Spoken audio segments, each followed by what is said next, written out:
¿Sabías que en Puerto Rico tiembla aproximadamente 3.500 veces al año? Y en el año 2020 tembló más de 13.200 veces en toda nuestra región de Puerto Rico. Eso es para que tú veas que estamos en un área sísmica y bien activa durante todo el año. Y la preparación tiene que ser todos los días. Así que la pregunta es, ¿qué estamos haciendo hoy? ¿Qué estás haciendo tú en tu casa para prepararte para el próximo terremoto?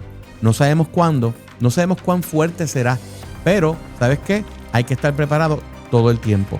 Así que hoy voy a estar discutiendo temitas bien específicos de cómo yo me voy a preparar para un terremoto, primero en mi casa, en la escuela, en el trabajo, mientras estoy guiando. Son solamente algunos de los temitas que voy a tocar contigo ahora. Así que, primero que nada, donde a todos nos preocupa, ¿verdad? Sabemos que hemos pasado por estos terremotos anteriormente y lamentablemente acabamos de ver lo que está pasando en nuestro querido hermano país de Venezuela. Así que, ¿cómo yo aquí en Puerto Rico me puedo preparar o preparar mi casa para estar listo en caso de un terremoto mayor? 7.4 hasta 8 quizás en magnitud. Pues mira, nosotros usamos quizás a veces el término de cómo yo puedo hacer, por ejemplo, el cuarto o la habitación de un bebé, de una persona encamada o hasta de nosotros mismos. Casi como quien dice a prueba de terremoto. Y a lo que me refiero con esto es, por ejemplo, la mayoría de las personas que se afectan o se hieren durante un terremoto es porque un cuadro, un gabinete alto, un televisor y peor aún, un abanico de techo le cayó en la cabeza o lo hirió. Así que lo que vamos a hacer si tenemos un bebé, persona encamada, por ejemplo, que son personas que están vulnerables, primero, no vamos a tener un abanico de techo encima de una cuna de un bebé y mucho menos tampoco de una persona de edad avanzada o que tenga algún tipo de discapacidad física. Bien importante eso. Si tenemos gabinetes altos, ¿verdad? O gaveteros altos que no están debidamente anclados, tenemos que anclarlos a la pared. Tercero, si tienes televisores, muchas veces pones el bracket del televisor y se te olvida que tiene unos tornillos de seguridad. Esos tornillos no son decorativos, son tornillos importantísimos que tú tienes que asegurarte que ese bracket, a donde está amarrado ese televisor, esté bien apretado. Gracias a Dios, por lo menos, la mayoría de las casas en Puerto Rico están construidas con buenos códigos de construcción. Usted puede ver que tenemos varilla, tenemos concreto armado y tenemos bloque que muchas veces también se le pone varilla y se rellenan también con cemento. Esa es la gran diferencia entre lo que está pasando en Venezuela y en Puerto Rico. Si tú miras los videos que están pasando en Venezuela, esos edificios casi no tienen varilla. Algunos están hechos hasta de foam. O sea, es increíble que lo único que tiene es foam con aluminio y su estructura es mucho más débil que la de nosotros. La realidad es que si ocurriese un terremoto de esta magnitud en Puerto Rico, no deberíamos, ¿verdad? No deberíamos ver, ¿verdad?, el nivel de catástrofe que estamos viendo en Venezuela por el tipo de construcción que tenemos. Importante que como quiera que sea, tú siempre vas a estar monitoreando, vas a estar mirando la estructura de tu casa. Grietas que no son normales que estén ahí. Tú vas a ver cualquier tipo de comportamiento de movimiento del suelo. Por ejemplo, que han habido aperturas en el terreno. Son indicadores que tú necesitas tomar acción rápida y mandar a investigar por qué están esas grietas ocurriendo en el techo, en la pared o inclusive hasta cerca del terreno donde yo estoy. Así que es importante que te pongas entonces en comunicación y verifiques esto. Otro punto sumamente importante, el punto más peligroso de la casa durante un terremoto se llama la cocina. Porque ¿qué pasaría si tú estás cocinando y estás friendo, tienes un caldero con agua caliente, tienes aceite caliente y empieza a temblar?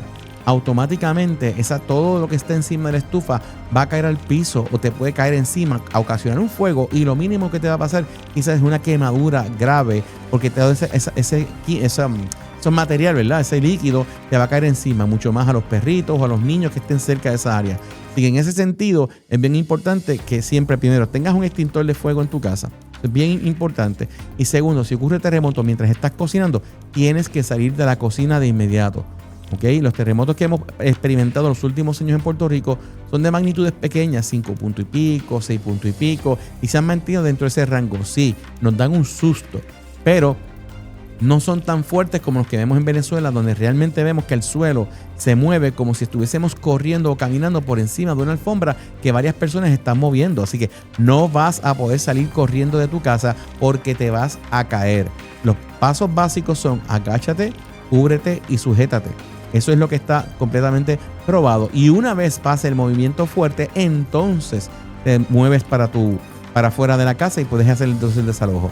Si estás en la cama o tienes una persona encamada, enséñale a que pueda utilizar, si no se puede agachar o ponerse al lado de la cama, enséñale a coger una almohada, por ejemplo, o la frisa y por lo menos taparse la cabeza y el torso. Esas son personas que no pueden caminar y no pudiesen tirarse al lado de la cama para buscar refugio.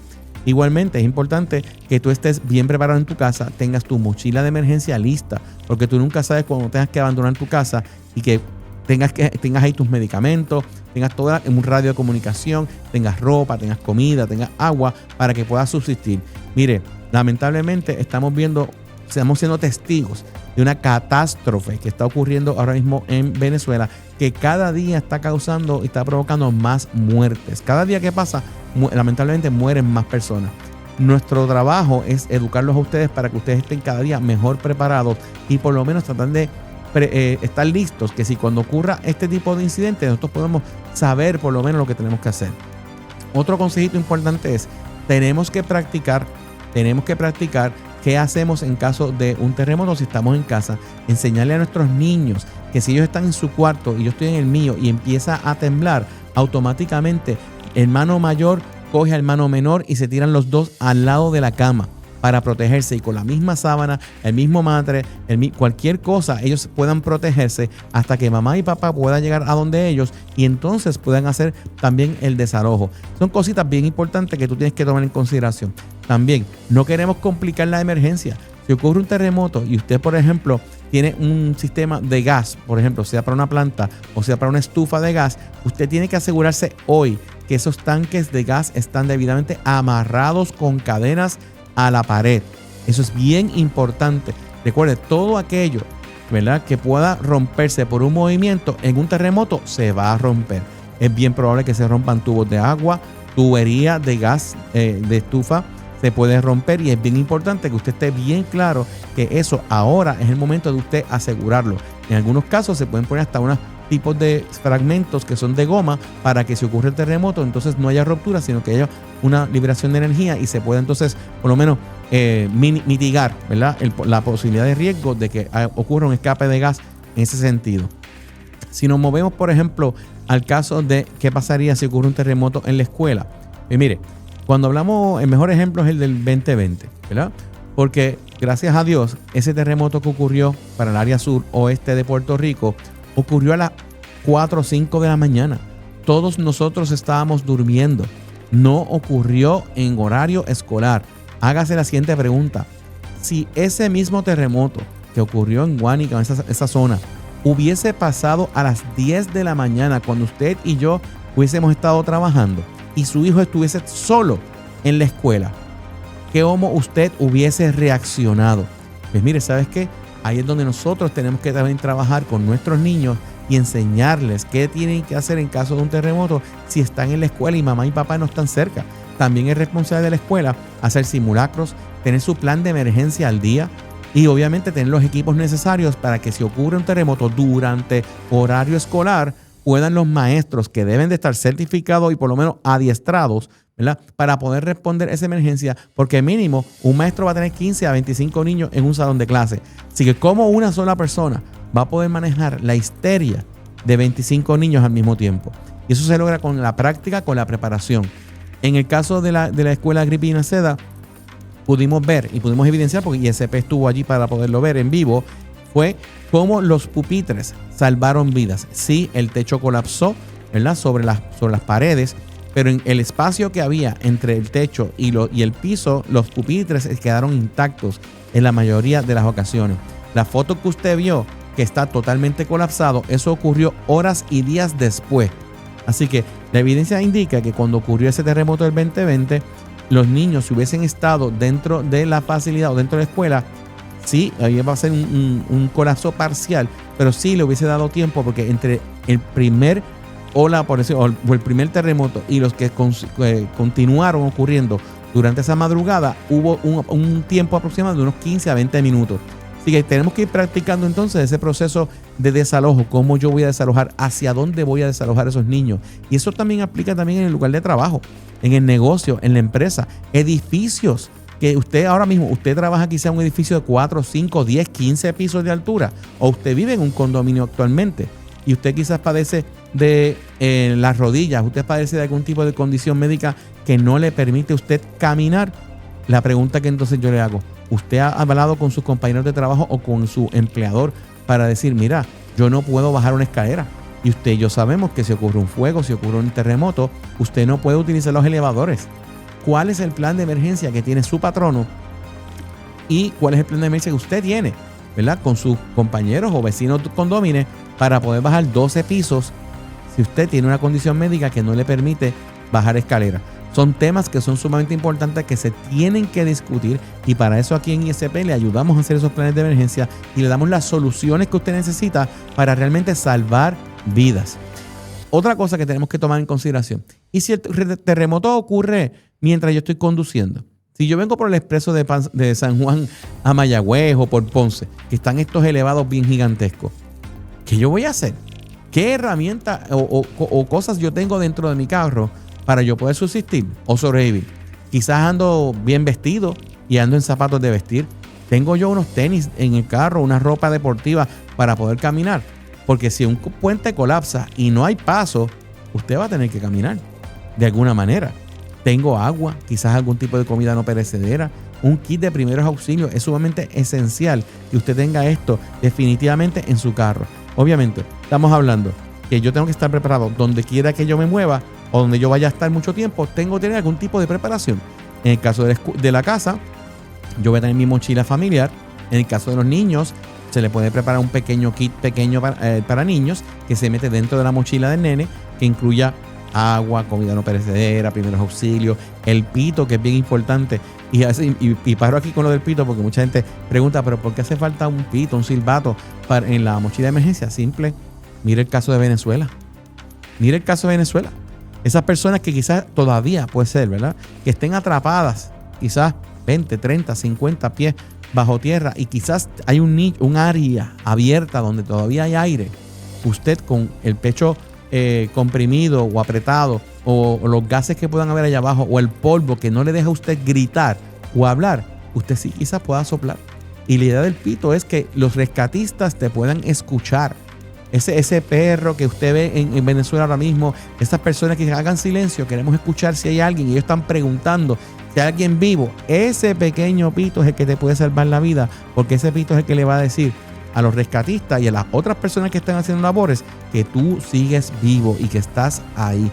Y que son cositas que tenemos que considerar, que a veces las pensamos que son cosas muy simples y pequeñas, pero no, son sumamente importantes. Cosas que también tenemos que considerar. Y estoy hablando también, por ejemplo, si estoy conduciendo. Si usted está guiando en la carretera y usted siente que está ocurriendo un terremoto, no se salga del carro.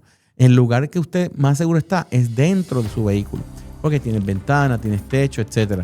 En ese sentido, tenemos que estar protegidos porque muchas veces el tendido eléctrico cae al suelo. Y si por ejemplo, el tendido cae al suelo y usted lo toca, incluso hasta con el mismo carro, sin querer, pues usted pudiese ser electrocutado por el mismo sistema eléctrico. Así que es importante que usted tome en consideración que si ocurre esto, no salga despavorido fuera del vehículo, porque usted tiene que tomar control de esto. También a todos los padres y madres, ¿verdad?, tenemos que tomar en consideración lo siguiente. Todos tenemos que ser responsables.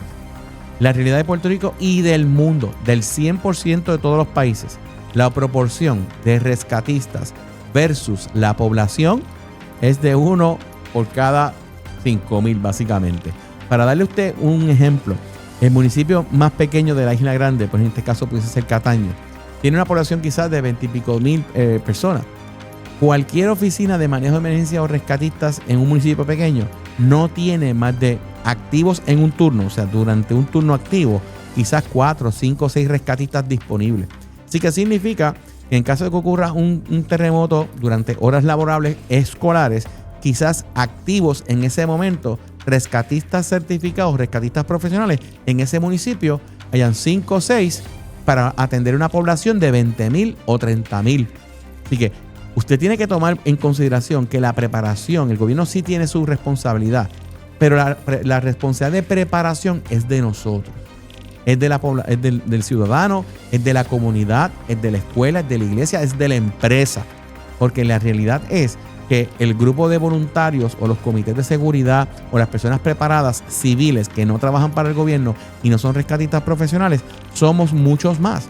Así que si el pueblo en general se prepara con adiestramientos como primeros auxilios, adiestramientos como CPR, adiestramientos como rescate básico, los programas CERT, programas que sean voluntarios, cualquier tipo de certificación, adiestramiento, capacitación que usted pueda tener como ciudadano, e inclusive si usted es un patrono, usted es el responsable de también tener un comité de seguridad de emergencia en su facilidad, en su negocio, para poder ayudar a los demás compañeros, porque la ayuda gubernamental no va a llegar rápido. Y esto es sin considerar que, ¿sabes qué? Los rescatistas, los paramédicos, los policías tienen familia.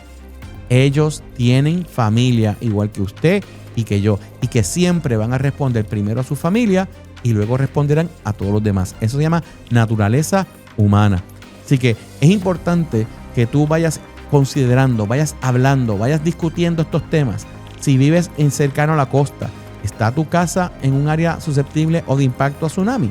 Tú has entrado a la página de la red sísmica en la sección de tsunami y puedes buscar ahí si tu casa está dentro de esa zona de inundación o de impacto de tsunami. Eso es importante que tú lo sepas. También es importante que tú busques los mapas de FEMA donde te dicen básicamente qué áreas son susceptibles a inundación. Así que pueden ser por una cosa, por la otra. Si vives, por ejemplo, río abajo de una represa, sabemos que es muy probable que en caso de un terremoto mayor que sea dentro de la isla como tal en Puerto Rico, ¿ok? Estas represas se pueden ver afectadas y se pueden romper. Y esto nosotros le llamaríamos, lo que nosotros le llamamos acá, un tsunami de la montaña, que sería, no esperas un tsunami de la playa o del mar, sino que sería la rotura de una represa río arriba que se rompe y entonces creas una inundación repentina que tú no te esperabas. Así que estos son solamente algunas consideraciones que usted tiene que tener, que usted tiene que pensar con sus hijos, con sus empleados, con sus compañeros, con su comunidad, con su iglesia, con su escuela, con todo el mundo. Hay que tomar este asunto en serio. Hay que tomar acción y no es reacción. Dije acción y la acción se ejecuta ahora. Aquí en ISP teníamos 32 años justamente preparando a las empresas, preparando a las escuelas, preparando a las iglesias, preparando al gobierno de Puerto Rico. Nosotros somos los que hacemos los planes de emergencia de muchísimos municipios. Somos los que trabajamos los planes de emergencia de diferentes agencias de gobierno justamente para que tengan la mejor información y puedan reaccionar y estar preparados en todo momento. Pero no podemos esperar a que ocurra el incidente o el terremoto para nosotros reaccionar. Yo voy a continuar haciendo este tipo de videos. Tengo mucha más información que darte. Tengo muchos más detalles que darte, pero vamos a continuar en otros videos. Así que mantente con nosotros, síguenos. Nos puedes llamar siempre al teléfono, ¿verdad? Nos puedes seguir en nuestras redes sociales que están aquí ahora mismo. Y también, mira, mantente en comunicación con nosotros para que sepan lo que está sucediendo. Pero sobre todo, no vamos a criticar lo que están reaccionando en otros países o cómo están manejando las emergencias. Lo que tenemos que hacer es aprender de esas experiencias y nosotros no cometer esos mismos errores. Así que quédate con nosotros, con ISP, los expertos en manejo de emergencia y seguridad por más de 32 años. Desde el 1994 estamos sirviendo a Puerto Rico, protegiendo y salvando vidas. Hasta la próxima. Dios te bendiga.